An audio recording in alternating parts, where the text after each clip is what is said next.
I mean, the question is, for condos, what is a status certificate, and what are the things you look for in a status certificate?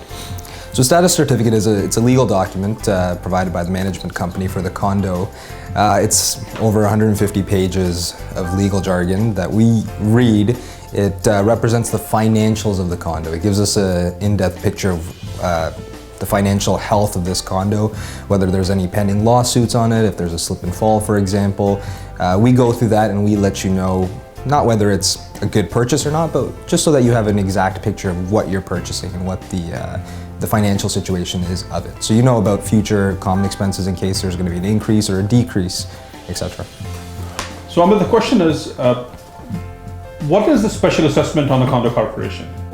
Can you anticipate or can you inform the buyer about it? Yeah, so that's the purpose of when we review the status certificate, and that's the importance of it. The condo corporation is represented by 4 to 6 board of directors who decide on the financial health of the condo. They decide whether it's better for the condo corp to increase the common expenses to pay for maintenance with the condo, or whether in some cases they'd like to do what's called a special assessment. A special assessment is essentially a one-time increase in a one-time fee that you're going to be paying as an owner of one of the units in the condo. Sometimes a special assessment might be 6 months down the road, and you might not know about it, but when we read the status certificate, that's something that I see, and I can warn a potential buyer about it. And it's not about scaring them and telling them that, don't buy this. It's just about them knowing that, hey, you're going to have to pay $1 6 months from now. You should know. What if there's a lawsuit on the condo corporation? How does it affect a buyer's purchase?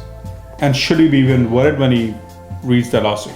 Yeah, a lawsuit, there's legal claims on lots of condos out there. You have to understand a condo is mixed with about thousands or hundreds, if not thousands of unit owners, and there's bound to be some conflict. A typical easy example is, for example, a slip and fall that happens in the condo in the common elements. And someone decides to issue a statement of claim or sue. It's not always the most worrisome thing, but what I find is when I read the status certificate, that's when I'll get an idea of how serious this is, how much I have to warn the buyer about it. I'll typically look at some things like, what is the lawsuit amount? Is it 100,000? Is it $1 million? Is it 10 million? I'll look at how much insurance the condo corp has. Insurance is mandatory in Ontario. Are they covered for this? What kind of insurance does it cover them for? And things like that, and I'll get an idea.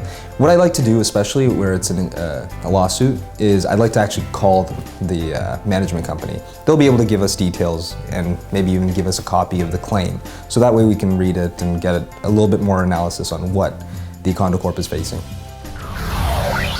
Call Tom and Jas to buy and sell.